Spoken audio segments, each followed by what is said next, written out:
Et Charlotte vous l'a dit à l'instant, on va s'intéresser ce matin avec notre invité à la semaine de l'apprentissage. Nous recevons David Leclerc, le directeur du centre de formation de la CCI. La première partie avec les questions de Thierry Belmont. Bonjour monsieur.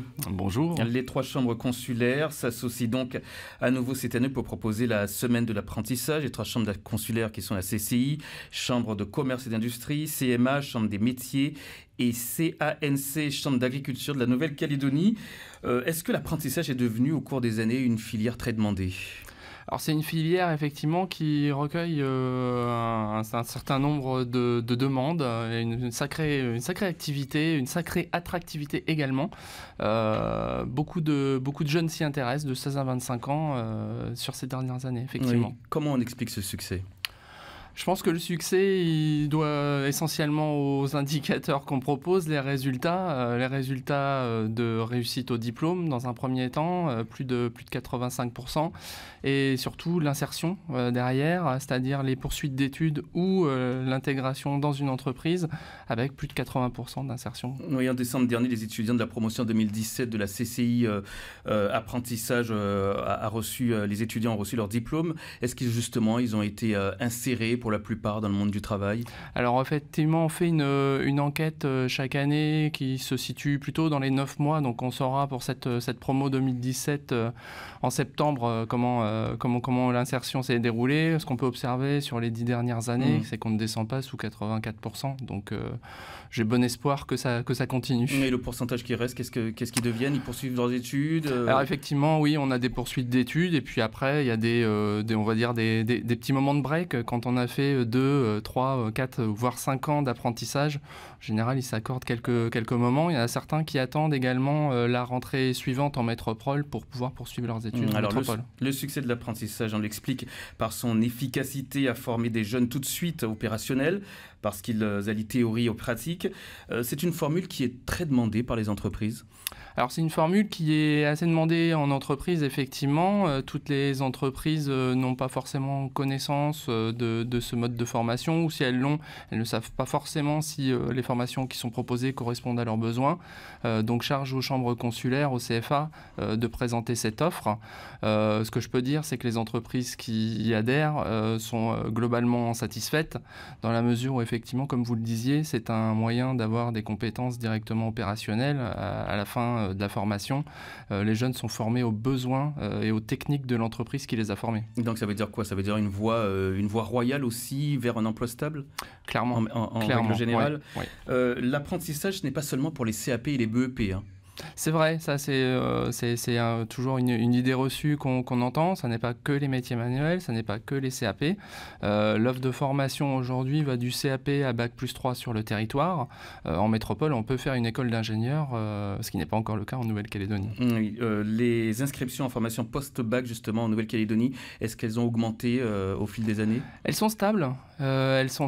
Malgré une augmentation de l'offre sur les 4-5 dernières années. Elles sont stables pour l'apprentissage en tout cas. Ouais. Et les CAP, BEP, en règle générale, ils choisissent plutôt la voie de l'apprentissage ou ça reste la voie classique? On va dire que c'est réparti, mais l'offre, je dirais que la formation en CAP jusqu'à Bac+3 reste stable en termes de demande.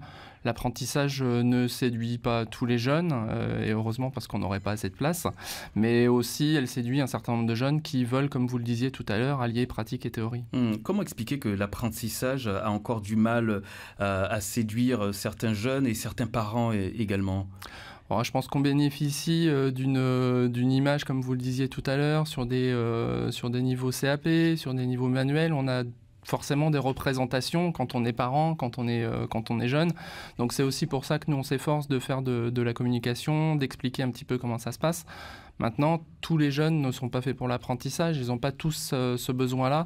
Donc c'est important de communiquer, de les informer. Néanmoins, le choix reste de leur côté. Ouais, on a l'impression qu'il a fallu un certain temps quand même pour que les parents, les élèves puissent intégrer cette notion d'apprentissage. Quel est le profil finalement d'un jeune intéressé par l'apprentissage, s'il existe un profil? Oui, s'il existe un profil, c'est vrai. Je pense que les jeunes qui viennent vers nous, c'est contrairement aux idées reçues aussi, c'est pas parce que l'apprentissage est une voie de garage, il faut que ce soit un choix. Et les jeunes qui réussissent chez nous sont les jeunes qui sont motivés. J'ai envie de dire, voilà, si je devais résumer le profil du jeune, c'est un jeune motivé. Il n'y a pas forcément d'âge, il n'y a pas forcément de sexe.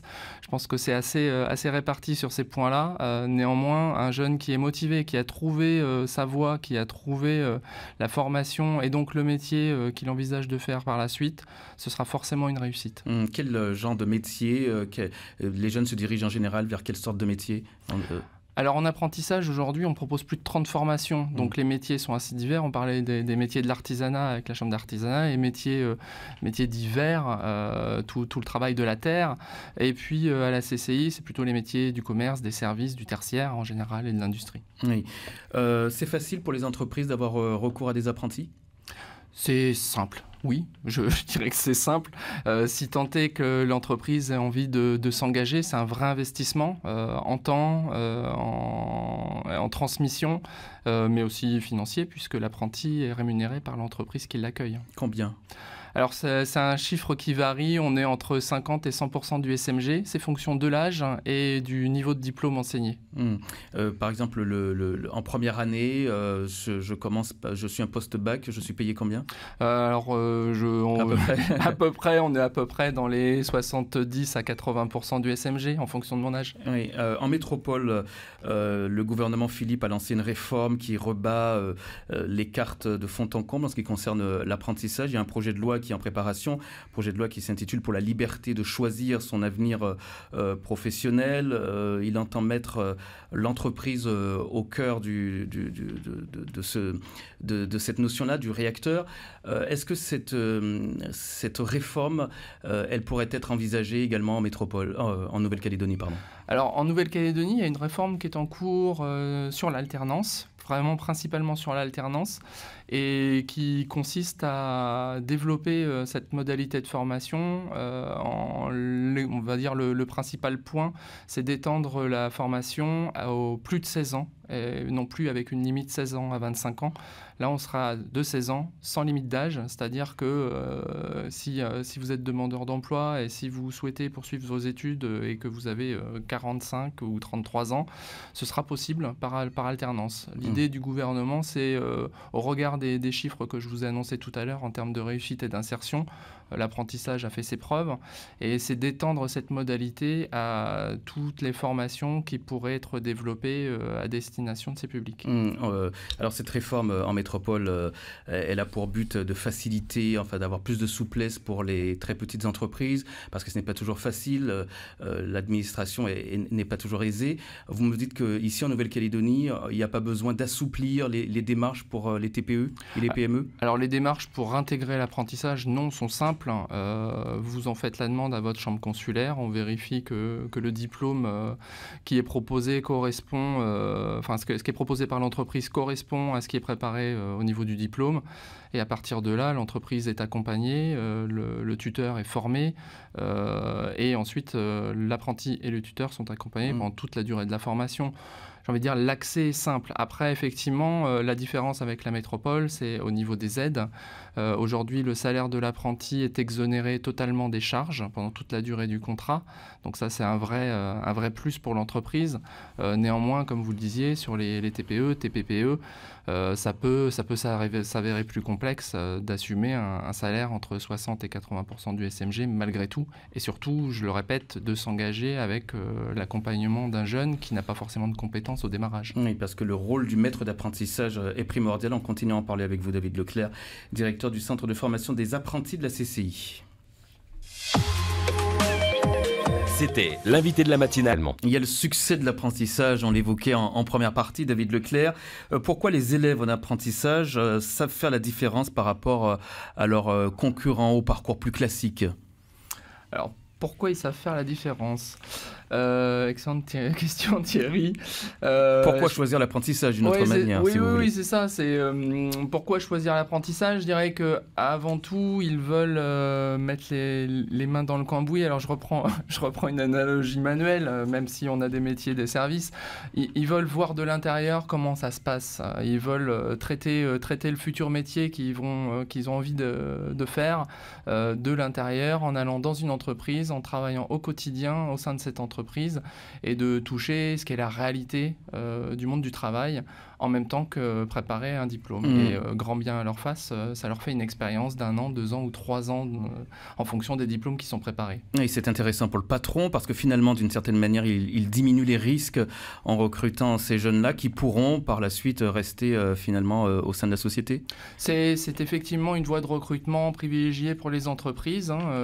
Ça peut être un apport ponctuel, ça peut être une entreprise citoyenne, et puis ça peut être une entreprise qui a déjà son plan de compétences et qui sait que dans 1 an, 2 ans ou 3 ans, elle aura besoin de remplacer quelqu'un qui part ou besoin de créer un poste, et donc de préparer l'avenir tout en s'assurant que la personne soit opérationnelle. Il ne faudrait pas que ce soit un apport ponctuel constant, toutefois, que cette entreprise ait recours constamment aux apprentis. Est-ce que vous y veillez à ça ? Écoutez, on y veille. Je ne sais pas si on y veille. Je ne suis même pas sûr qu'on ait besoin d'y veiller finalement, puisque comme on disait tout à l'heure, c'est un investissement et un engagement fort de la part de l'entreprise. On n'est pas sur des personnes qui sont encore compétentes et qui sont... on pourrait faire une analogie avec l'intérim. Un jeune qui commence en seconde bac commerce ou en première année de CAP métallerie, par exemple, ne sait pas encore travailler. Donc on ne va pas pouvoir lui confier des tâches en parfaite et totale autonomie. Et ce serait intéressant d'avoir le témoignage des entreprises. Ils peuvent nous appeler d'un patron d'entreprise, ils peuvent nous appeler au 258. Est-ce que c'est intéressant finalement pour le patron d'embaucher un apprenti ? Alors de le prendre en apprentissage, de le prendre en apprentissage, je pense que c'est une bonne formule pour 2 raisons. La première, c'est effectivement un moyen de transmettre et de préparer l'avenir, comme je viens de le dire. Et puis la deuxième, c'est aussi un moyen d'accompagner un jeune en étant un peu citoyen quelque part, et de dire qu'en formant les jeunes calédoniens, même si je ne le recrute pas par la suite, ça permettra de le retrouver sur le marché du travail. Au-delà de l'esprit citoyen, financièrement, fiscalement pour l'entreprise ? Financièrement, à part l'exonération des charges et un salaire adapté aujourd'hui, ça s'arrête là pour l'entreprise. Et effectivement, on parlait tout à l'heure de la métropole. Il y a tout un tas d'aides qui sont produites.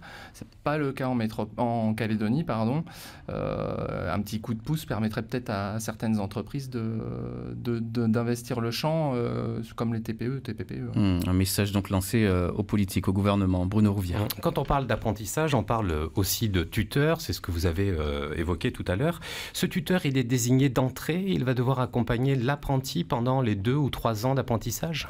C'est ça, le maître d'apprentissage, dès la signature du contrat d'apprentissage, est identifié, et c'est bien lui qui accompagnera au quotidien son apprenti, qui évaluera l'évolution de ses compétences avec le CFA. Et de fait, qui le fera monter en compétences. Ouais, et les critères pour être tuteur ou maître d'apprentissage, quels sont-ils ? Alors, il y a les critères de diplôme, évidemment, avoir un diplôme au moins équivalent à celui de l'apprenti, mais aussi un critère, on va dire, d'expérience dans le métier, c'est aussi important. Combien d'apprentis aujourd'hui en Nouvelle-Calédonie ? On doit être aux alentours de 800. Ça fait quand même du monde. Ouais. Dans les 30 formations que vous proposez. Dans les 30 formations qui sont proposées par les 3 chambres et l'UNC. Oui, c'est compliqué pour les jeunes de trouver finalement une entreprise, un contrat d'apprentissage. Alors je dirais qu'il y a quelques années, c'était beaucoup plus simple pour répondre indirectement. C'est vrai que sur les 2-3 dernières années, c'est un petit peu moins facile pour eux de trouver une entreprise. Les entreprises, face à la crise, ont un petit peu plus de difficultés et ressentent leurs efforts sur d'autres aspects que l'apprentissage. Ça peut se comprendre. Néanmoins, c'est un moyen, comme on disait tout à l'heure, de préparer l'avenir. Donc, C'est anticiper aussi un recrutement. Donc nous, on accompagne les jeunes dans les CFA, on les laisse chercher un petit peu de leur côté parce qu'il n'y a pas de meilleure entreprise que celle que les apprentis vont trouver. C'est la meilleure adéquation possible. Néanmoins, pour ceux qui ont des difficultés, les CFA ont des dispositifs en place pour les y accompagner. Comment agir auprès des entreprises pour pouvoir les inciter justement à changer la donne et à recruter un peu plus massivement les jeunes qui en font la demande? Je pense qu'il faudrait que les entreprises aient un peu plus de visibilité sur leur avenir. Je pense que ça les désinhiberait pour pouvoir accueillir des apprentis. Ouais. Oui, si vous êtes chef d'entreprise, si vous êtes apprenti, eh bien sachez que l'antenne vous est ouverte et pour tous les autres aussi. Je vous rappelle notre numéro de téléphone, le 258-258. Vous avez encore 5 minutes pour nous appeler. David Leclerc, on l'a évoqué en première partie. Quel diplôme avec l'apprentissage peut-on préparer aujourd'hui en Nouvelle-Calédonie ? Ça part du CAP. Oui, absolument. On a des CAP, des brevets professionnels, des bacs pro, des BTS, mais également des bacs plus 3, comme les bachelors. On a le bachelor EGC qui se fait maintenant par apprentissage depuis quelques années. Et il y a également des licences professionnelles à l'UNC et DUT également. Certains élèves, certaines personnes peuvent choisir d'effectuer toute leur scolarité du CAP jusqu'à une école d'ingénieur, par exemple. On peut l'imaginer uniquement en apprentissage. Ça, c'est possible. C'est complètement possible. On l'observe de plus en plus souvent. Des jeunes qui commencent en 2 CAP pour aller jusqu'à ingénieur. C'est vrai que ça fait un long parcours, mais on a eu, nous, des apprentis qui ont commencé en CAP, qui sont allés jusqu'en BTS. Donc ça fait quand même un beau bout de chemin. Et puis certains qui vont continuer en métropole pour poursuivre. Alors des cas d'ingénieur, j'en ai pas beaucoup. Néanmoins, j'ai pas mal de Master 2 qui reviennent sur le territoire après avoir fait soit un bac, soit un BTS chez nous. Ouais. On part au standard à 7h13 avec Marie-Jeanne. Bonjour Marie-Jeanne. Bonjour la Calédonie. Moi, c'est juste pour savoir, est-ce qu'on peut rentrer avec que le brevet des collèges ? Pour faire un apprentissage, hein. On vous répond, oui. David Leclerc.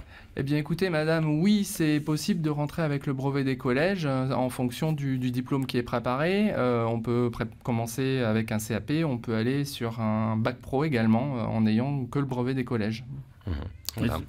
Pour ceux qui intègrent l'apprentissage avec le brevet des collèges, est-ce qu'il y a un parcours qui leur est adapté ou c'est comme les autres ? C'est comme les autres, puisqu'ils intègrent un CAP en première année ou une seconde bac pro, c'est comme s'ils étaient... Et on a quel âge quand on a un brevet des collèges en troisième ? Quand on a le brevet des collèges, alors ça dépend de l'âge. C'est vrai qu'il peut y avoir des dérogations entre 14 et 16 ans, puisque nous, on ne prend pas avant 16 ans, mais en fonction de l'âge, effectivement, si le jeune, entre 15 et 16 ans, il peut y avoir des dérogations qui sont obtenues. La formation se fait toujours de la même façon. C'est une alternance de moments passés dans l'entreprise et de moments passés à l'école, au CFA notamment, par exemple ? C'est exactement ça, avec, on va dire, un format adapté en fonction des diplômes, en fonction des besoins des entreprises, qui peut être d'une semaine à 2 semaines en entreprise et 1 semaine au CFA, on essaye de toute façon de privilégier le temps en entreprise au maximum. Si j'ai envie de faire un contrat d'apprentissage, je n'ai pas d'idée de métier, comment faire ? Est-ce que je peux me renseigner à la CCI ? Est-ce que j'ai une aide possible ? Alors le meilleur moyen de le faire, c'est cette semaine, à la semaine de l'apprentissage. Mais en dehors de cette période-là, on a effectivement le point apprentissage, qui est le guichet unique interconsulaire, donc des 3 chambres, qui se situe rue de Verdun, juste à côté de la Mige, au sein duquel vous pouvez, toutes les personnes qui envisagent l'apprentissage peuvent venir consulter les métiers qui y sont proposés et les formations qui sont préparées. Qu'est-ce que vous conseillez à un jeune qui souhaiterait faire un apprentissage ? De faire ses démarches lui-même, de trouver son employeur, son futur maître d'apprentissage, ou de passer par vous pour l'aiguiller, j'imagine que vous avez un vivier d'entreprises avec lesquelles vous travaillez, non ? Alors oui, je dirais les deux, mon général. La première démarche, c'est effectivement de venir nous voir parce que c'est important de voir si le projet qui est projeté et en adéquation avec les formations qu'on propose, et de savoir si le projet est viable et savoir si la voie qui est imaginée par le jeune correspond à ce qu'on peut proposer en Calédonie. Il y a aussi cette donne-là. C'est toujours préférable, comme je le disais tout à l'heure, que le jeune fasse ses premières démarches vis-à-vis des entreprises, parce que ça aussi le confronte au monde du travail s'il ne l'a pas encore été. Ça lui permet d'échanger avec des professionnels. En général, ils laissent assez souvent leur porte ouverte et échangent avec des jeunes qui recherchent l'apprentissage. Et puis, dans un deuxième temps, si le jeune ne trouve pas son entreprise, les CFA émanant des chambres consulaires, évidemment, ont un certain nombre de contacts.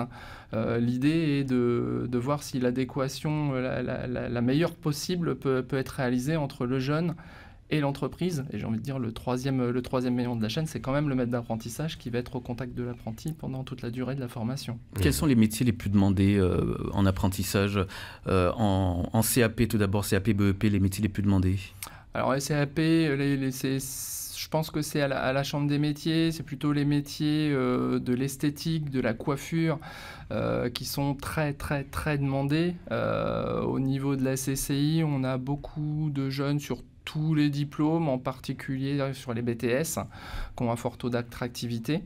Quelle sorte de BTS? Alors sur les BTS, on a les BTS NRC, donc négociation relations clients, on a les BTS assistant de gestion, qui sont, on va dire, les deux diplômes les plus demandés chez nous. Ouais. Pendant cette semaine de l'apprentissage, qu'est-ce qui va se passer? Qu'est-ce qu'on pourra y voir, apprendre?